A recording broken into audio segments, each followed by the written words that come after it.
26-এর নির্বাচনের আগে 25-21 জুলাইতে বাড়তি নজর তৃণমূলের। রেকর্ড জমায়েতের লক্ষ্যে সব রকম প্রস্তুতি নিচ্ছে ঘাসফুল শিবির। সব জেলার সভাপতি চেয়ারম্যানদের নিয়ে শনিবার বৈঠক সারেন রাজ্য সভাপতি সুব্রত বক্সী। জেলায় জেলায় প্রচার, রেকর্ড জনসমাগমের ভিড়। 26-এর নির্বাচনের আগে 21 জুলাইয়ের মঞ্চে কালো মাথার ভিড় চায় তৃণমূল। বৈঠকে একে একে উপস্থিত হন তৃণমূল নেতৃত্বরা। বৈঠক শেষে সাংবাদিক বৈঠক করেন সাংসদ সুদীপ বন্দ্যোপাধ্যায়।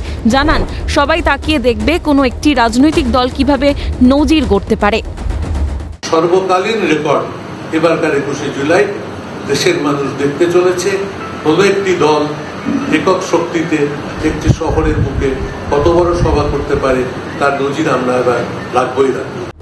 এবারের 21 জুলাইয়ের সভায় প্রধান বক্তা মুখ্যমন্ত্রী মমতা বন্দ্যোপাধ্যায়। সুদীপ বন্দ্যোপাধ্যায় বলেন, অভিষেক ইচ্ছা প্রকাশ করেছেন, যেহেতু তিনি 21 জুলাইয়ের কর্মসূচিতে ছিলেন না, তাই এবছর পোস্টারে থাকবে মুখ্যমন্ত্রীরই ছবি। 21 জুলাই সম্পূর্ণভাবে অভিষেক বন্দ্যোপাধ্যায় নিজেই বলেছেন যে তিনি যেহেতু 21 জুলাই কর্মসূচিতে ছিলেন না, যখন 21 জুলাই কর্মসূচি হয়েছিল, সেহেতু 21 জুলাইয়ের পোস্টারে 21 জুলাই যে পেন ড্রাইভ আমরা রাজ্য স্তর থেকে আজকে বিলি শুরু করেছি, যে পেন ড্রাইভ 7 নম্বর কামাল স্ট্রিট দপ্তর থেকে দেওয়া হচ্ছে, সেখানে মমতা ব্যানার্জির ছবি থাকছে এবং তার আবেদনের ভিত্তিতেই আমরা 21 জুলাই মানুষকে সমবেত হওয়ার জন্য আহ্বান জানাচ্ছি। প্রসঙ্গত, এবছর লোকসভার বর্ষাকালীন অধিবেশনও শুরু হচ্ছে 21 জুলাই থেকে। নির্ধারিত সময়ের প্রায় 47 দিন আগে থেকে তৃণমূলের সবথেকে বড় কর্মসূচির তারিখেই এই অধিবেশন শুরু করাতে রাজনীতির গন্ধই পাচ্ছে তৃণমূল। যদিও সুদীপ বন্দ্যোপাধ্যায় সাফ জানিয়েছেন, তৃণমূলের কোনো সাংসদ সেদিন লোকসভার অধিবেশনে যাবেন না।